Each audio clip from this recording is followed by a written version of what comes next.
tough, he's very unforgiving for him. Long, fast, very bumpy. There's Gabriele Tarquini, should be racing today. He's not. You know, he's got to put this behind him, and he has already. It wasn't his fault. It wasn't any fault of the team. He was just getting hit by Gianni Morbidelli. Well, let's get down to the car that's third on the grid and hear from Tom Chilton. Welcome back at the WTCC in 2014 with more exciting race cars. They're bigger, more downforce, and we're about 6 seconds faster. Marrakech, maybe not ideal because it's like a street circuit. If you make a mistake here, you get punished big time, like what I had in the free practice. We're now in the green flag lap, so we're going to the grid. First, high-speed chicane, third gear, long straight, up to the corner number 5, which all the way, you go down to second gear. Then a long left-hander you just saw until the corner up here for the long straight back to the first chicane in second gear. Then a long straight back to the high-speed chicane. That's the chicane where I softly touch the barrier. Let's say it like this, all corners, but that's another problem. My car is fixed, and that's in third or fourth gear. And then up to the last corner, which is down to first gear. I mean, yes, slipstreaming is working. First time with these type of cars. Let's see how these cars race. But one thing is for sure, it's very challenging for me and also the others. I have to prepare for the race. Bye-bye. Keep watching. Clearly Tom Coronel, not Tom Chilton. Teammates at Royal Motorsport. You saw the Royal team bosses, Roberto Ravaglia and Aldo Prio in the garage. And there is Tom. Field being led round by our poleman, Jose Maria Lopez. He leads the championship as well. 5 points from sitting on pole, ahead of Sebastian Loeb, Tom Chilton, Ivan Muller and Dusan Borkovic. And there is the man, Yves Maton, who is the head of this programme.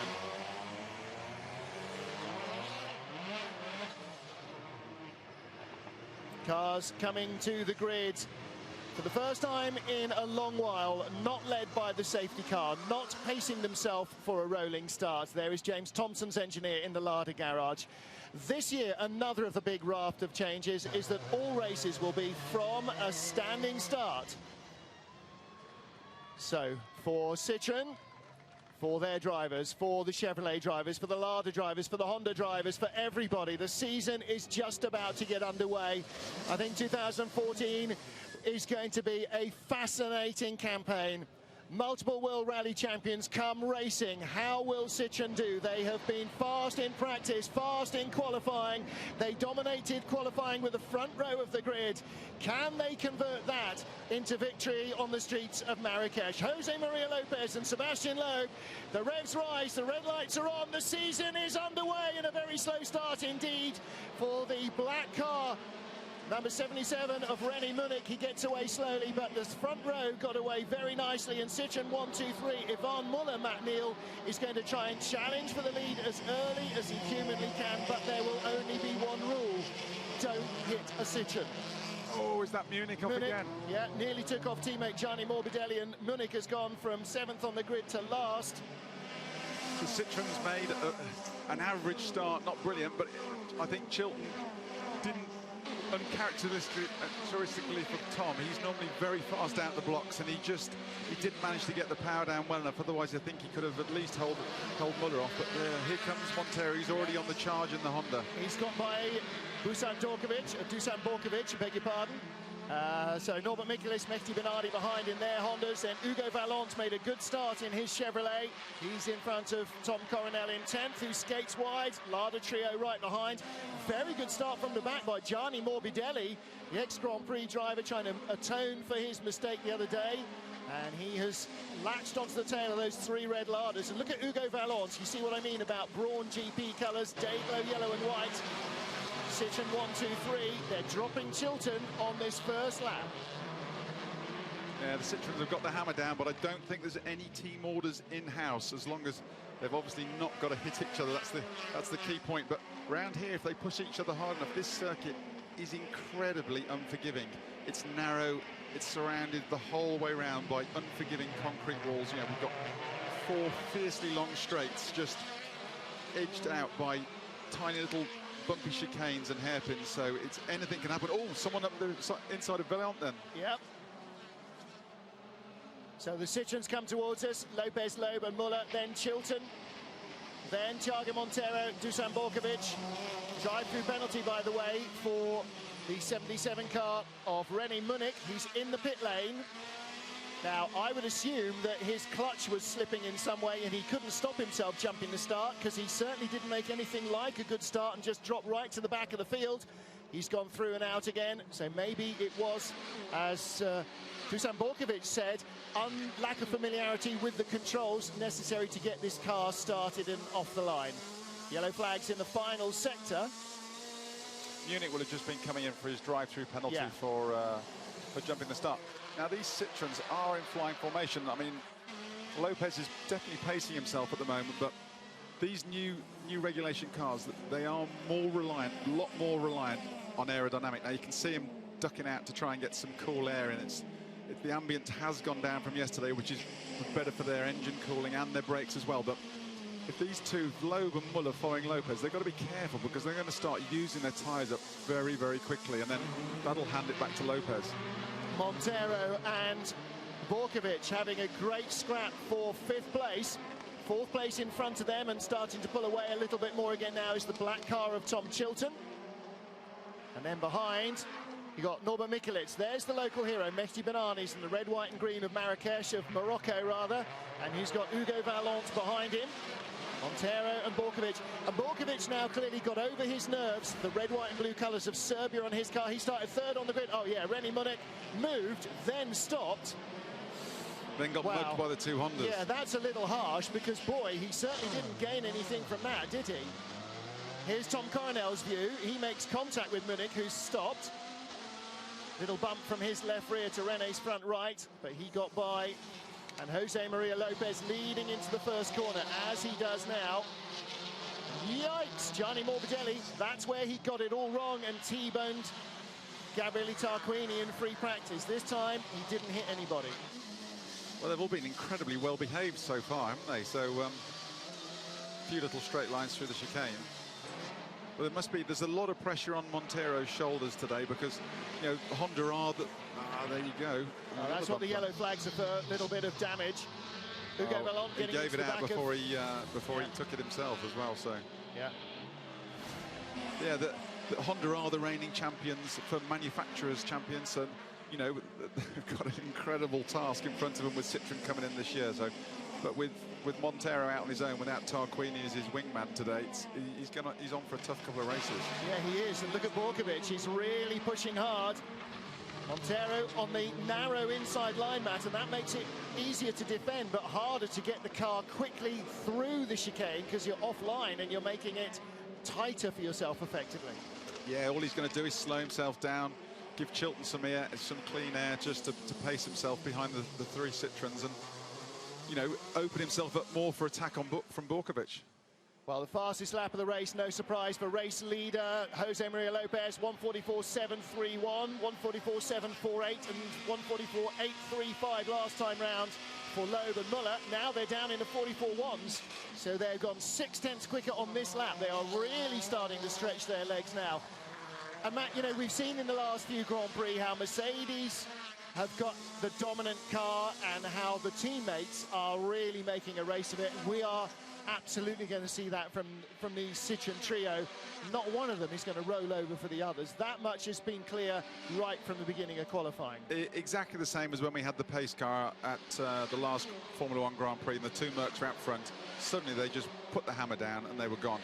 And they're in another league. And these guys, they've just suddenly, that last lap, they've put the hammer down. They're a second lap quicker than Chilton in the Chevy on that lap. So, yeah, it's going to be...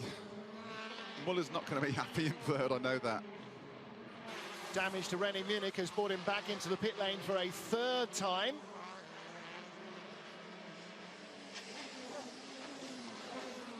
Tom Chilton all on his own in the black Chevrolet in 4th place. Mum and Dad here watching. Thiago Montero in 5th. The best of the Hondas with privateer Dusan Borkovic, I beg your pardon, from Serbia. And that's going to be such a spoonerism all season long. And the Serb is really, really giving Thiago a tough time. Now, if Thiago starts slowing that pair down even more, what it's going to do is hopefully for Thiago, is bring the other two Hondas into the play. Well, that's what you would have thought by now might have happened, and Borkovic looks up the inside. There's a little bit of contact, and Thiago runs wide. Now, the stewards will look at that and see whether or not they feel that was an unfair move. Interesting, the tiniest touch, making all the bodywork fall off, though. He was trying to get down the inside. Thiago closed the door. Matt as a draw. Oh, now Montero, has he got a puncture? Smoking heavily at the rear. It's an arguable case, because you could say that Montero is just going for the apex, but then the Chevy side of the coin will be Montero's tried to close the door when Borkovic has already got his foot in it. So it's a good arguable point. You know, you'd have a good argument from either side of the fence on that one. And I mean, the good thing is no one ended in the wall. Yeah, both continuing, and Borkovic, of course, was on the dirtier side of the track, so was less likely to be able to slow as efficiently as Montero. I mean, the other argument is it's clear to see that the Honda was holding the Chevy up. So yeah, well, that's his. It's the job of the faster car to get by safely, not the job of the slower car to let him go. But Thiago is struggling now because he has got both Hondas behind him, Norman Michelis and Mehdi Benani. And if Benani gets a pass in here, you wait until the crowd go mental in the grandstands. We'll hear it above the noise of the engine. Sebastian Loeb in second place, Ivan Muller in third, but still the fastest man on track is Jose Maria Lopez, leading in the Citroen. Now 3/4 of a second clear, which is nothing if you make a mistake in the chicane. Yeah, 3 Hondas flying in formation. But it's sort of breaking down into teams at the moment. We've got the 3 Citroens, then the best of the Chevys, then the 3 Hondas, or the 2 best Chevys, then the 3 Hondas. And then James Thompson 10th, Rob Huff 12th, Mikhail Kozlowski 13th. In the 3 Ladas, in amongst them, they've got Tom Coronel in his Chevrolet. And hear the wastegate chattering on somebody's engine as they build up speed out of the chicane here. On board with Morocco's hero Mehdi Benani. Citroens have dropped to a nice steady gap between them to give themselves a little bit of air, but every lap that Loeb follows Lopez, he's going to be loaning. He's soaking up valuable, you know, he's not done a race in anger yet, and every lap, I mean, he's a class act, there's no argument there. But it's just his inexperience of circuit racing, but every lap he's going to be soaking up more and more information from the other two, and he'll be a tougher act to beat from every race on. Big lock up there from Sebastian Loeb. He's trying to close the gap to Lopez. He obviously feels he's let the engine cool down enough and himself cool down enough, and now he's attacking hard. The gap was 0.85 before the beginning of this lap. I think it was less than that getting into the chicane. Looks like it's less than half a second, maybe not even 4/10. Loeb having a big push here. Now, he's not got the racecraft experience that, say, Ivan Muller has. And there's Rob Huff's car. Looks like temperature problems. You're always going to see those blowers on because the extraordinary underbonnet temperatures. Turbos running at 1,300 degrees Celsius. But it's a bit of a drama for Rob Huff. Debris on track. Now, looking here, it seems that Loeb's car is coming to him when Lopez's car is going away, but Muller's is going away. But they'll all share data, they'll all work together, but there will be an inter-team battle, not just between the drivers, but the engineers who all want to be top dog in the team. You know, they're all, look at that, Loeb, fastest lap of the race so far. Closed by 2/10, or a little less than 2/10. Gianni Morbidelli all over the back of Mikhail Kozlowski. Teammate Rennie Munich is behind. Incidentally, there will be a black and white flag shown to car number 7, Hugo Vallant, for the collision at the hairpin here. But no decision yet on the collision between Borkovic and Montero, who were 5th and 6th and are now 5th and 6th, but in the reverse order. And Morbidelli's got by Kozlowski. Gianni Morbidelli really blotted his copybooks seriously. Look at the heat and the smoke coming off the brakes. We're expecting this. The Chevrolet drivers were, as a man, saying we are really struggling on brakes. The feel in the brake pedal not there even in the early laps of a session. Yeah, the aero and the weight advantage of these new modern cars means they can brake incredibly late in them, but they've all been, it's not as bad today because the ambient's gone down, but we had 36-degree ambient yesterday, and so the on-track temperature was absolutely excessive, and they were all frying the brakes in no time at all. It should be easier. The you know, we had darker clouds earlier, even threatening a bit of rain, but the blue sky's peeking back through, and it's actually starting to creep up in temperature again now. On board with Tom Coronel. In front of us is James Thompson. This is the battle for 10th place. Don't forget, Tommy starts race 2 from pole position. If he's got a car left, he just hit the tyre stack on the inside of Matt Neal. Unlike your road car, basically all you can see out of here is the top of the dashboard and then the road in front. You're so low in a racing car, you can't see those corners. And for a lot of the drivers who haven't, like the Citroën team, spent 6 months testing, judging the width of those extra fat wheel arches is difficult. Yeah, and I mean, a circuit like Marrakech, it's incredibly unforgiving. We had a shot from above at one of those chicanes earlier on. It was absolutely fantastic because from the outside, it looks like the drivers are going in, maybe just drifting a little bit.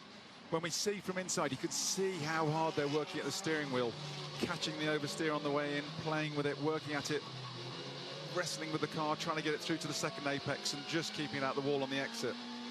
Well, top speed of these new cars isn't a great deal different from the old outgoing ones. They've got around another 40 or 50 horsepower, but there's much more drag. They're much wider, so bigger frontal area, bigger wing, bigger splitter, much more efficient front aero and rear aero, and all of that gives you grip, but grip at the expense of drag, inevitably.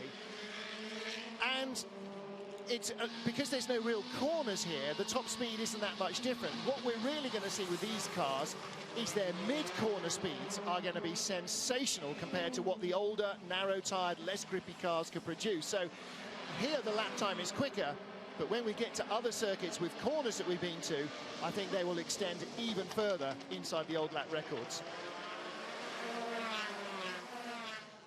That's right, Martin. I mean, you get to the likes of Spa, where we're doing the full circuit, which is a fantastic, and Paul Ricard, which is the next one next weekend. And, you know, we're going to see these cars coming through. Marrakech is very much a point and squirt, where with the Citroën engine, it's a derivative of the all-conquering rally engine. They will have focused on a lot of torque. I mean, it's been changed and updated and modified a lot for racing, but it will have a lot of torque, which will help them here for their, for their speed out the corners. Apart from anything else, they've got more power than they ever had in the rally engine, so that, all that is adapting as well. So everything's built by Citroën, apart from the tyres, everything. So in-house, all their electronics, their engine management, their gearbox, their transmission systems, everything is in-house, so they have absolute quality control. And, they've really come in with a Formula One attitude, down to mopping the floor when the cars are out of the garage to keep it clean and nice looking. I was told they'd spent 10 million euros on development of the electronic side of the engine. Electronic side, not Tom mechanical. Coronel's in, more damage. Look, the front splitter, the entire front splitter looks like it's come loose because it's separated on the right where he hit it and on the left, so he's out of 11th place. Meanwhile, our Honda battle, Montero, Mikulits, Bernani. Now, a lot of these guys, they're going to be going into uncharted territory. A lot of them haven't been able to do enough testing. They've been going for outright speed. Morbidelli's in as well. 2 Chevys in trouble. Right. We heard that there were going to be brake problems. I wonder if both have come in with brake problems. Chilton seems to be lapping pretty strongly still. He's still in the low 45s, which is... And Hugo Vallant there in the white and Dayglow yellow car is also a Chevrolet, and he is in the hot, turbulent, lack of cooling air behind this little queue of Hondas, and he is surviving. There might be other issues with no morning warm-up, Matt. This is the first time since he T-boned the Honda of Tarquini that Morbidelli's been able to run the car, and you can look at it in the garage and put it all back together in the garage, but it's not always exactly how it should be. It might still be a legacy of that for him, losing a morning warm-up. Martin, I have to interrupt. This is getting good now. We've got 5 laps left to go, and this Citroën battle is closing up. I mean, you can see them all looking for fresh air, and that's partly for their engine, partly for the brakes, but it is closing up. There's a stone's throw. There's just over a second covering a blanket to all 3 of them. So I would hope that it's going to spice it up a bit in the closing laps. Well, we just saw Franz Engstler. This is his teammate Pasquale Di Sabatino, their first and second in the TC2 class. with John Philippi in third. Broken brake duct for Gianni Morbidelli, reports Ben Constantinos from the pit lane. And I imagine with the splitter so loose, or the whole front aero package so loose on Coronel's car, he was running into a cooling issue as well. And being on pole for race 2, I'm sure the Roal guys, a broken gear lever for Tom Coronel. Wow, in that case, the Roal guys have definitely got to work hard, because they've got to fix it and get it out, or get it fixed before Parc Fermé rules apply before the race, between the races. Stewards will investigate the clash between Montero and Borkovic after the race, or apply a penalty after the race. Lopez, Loeb, Muller, top 3, covered by 0.6 of a second last lap. Oh. Less than that now, Matt. It's looked like the last lap of them on, and they're forming up for formation photo. Doesn't it just? Yep. Okay, so here we go. This is the Daytona 500, isn't it? 450 miles, just making sure in contention for the last 50. This is 16 laps, 13 of which are making sure you're in contention for the last 3. But Martin, this is Lopez slowing it up. Yeah. They've either got an issue, which they're following a party line back at the pits, but at the moment, the fastest car on the circuit by a country mile is Chilton. Yep. So we could see him. At the moment, he's a few seconds down the road from these 3, but we could see him. Are these 3 playing the party line, or are they going to have a go? That's the question. I would have suggested, even for a company as controlling as Citroën, that having them hold station from lap 1 of the first race of the season might be a little bit Here's Chilton. over the top. Chilton's coming into picture now. That's Morbidelli. Oh, is it? He's just come out of the pits again. Oh, I'm disappointed with that. Chilton is 6 seconds behind them. These 3 are now 4 seconds slower than they were at the beginning of the race. Yeah. Early, well, even mid-distance in the race, they've suddenly absolutely fallen off the edge of a cliff. Yep. And I wonder if that is brakes or tyres. They've been using the new tyre. It's an 18-inch wheel. It's now an inch taller, and it's 10 inches wide, not 9 inches wide. But they've tested this car exclusively on the new tyre, never on the old tyre. They went through 800 tyres in testing.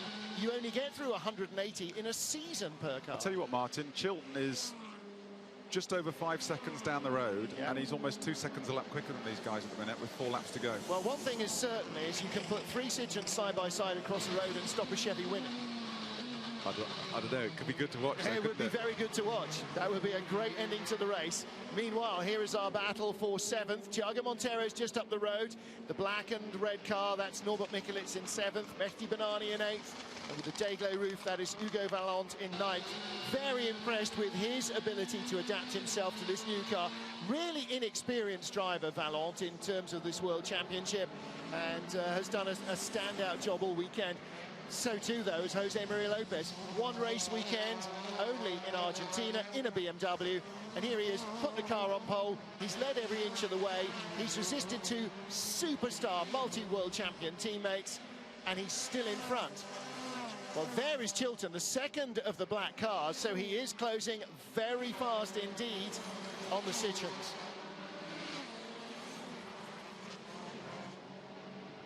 Lap 12 of 14, 2 to go after this. We're only a third of the way into the lap, and Tom Chilton, as he gets down to corners 4 and 5, is still closing fast on the Citroens in front. They're lapping very high 1 minute 46s, low 147s. René Munich comes back into the pits yet again in his Munich Motorsport Chevy. His teammate is the first black car with the white flashes, car number 10. Ignore him, Gianni Morbidelli's a couple of laps back. But Tom Chilton, Matt Neal closing in at 2 seconds a lap. He'll know that because the team will be telling him. But what can he do? Is he going to get to them even? Yeah, we need Morbidelli to help Chilton and give him a toe up some of the straights rather than hinder him. If Chilton doesn't need any hindrance at all.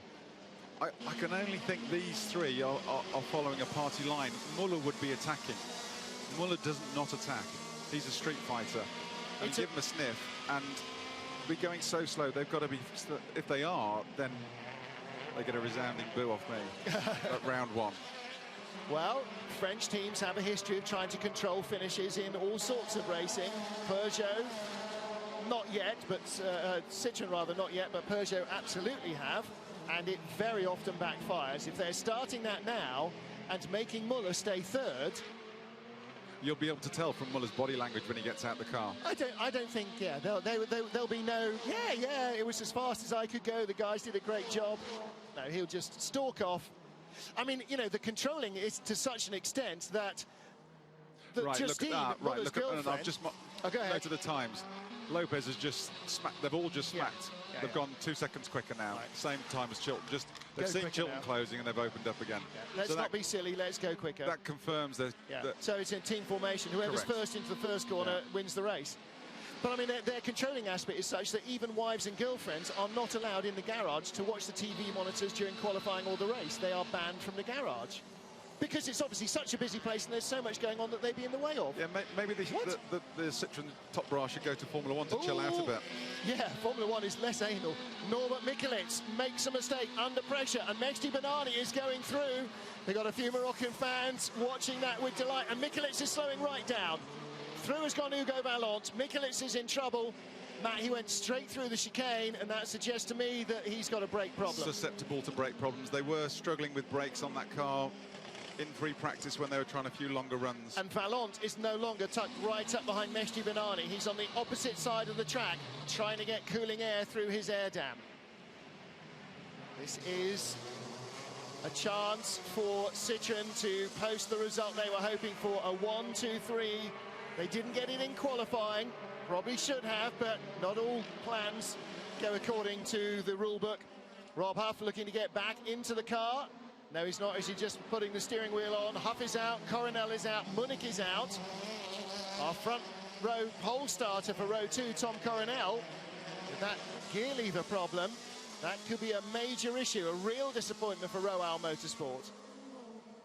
Yeah, the Chevys have been, because it's such a last-minute thing, RML have been building 6 cars. You know, the spares is an issue of what they're all carrying.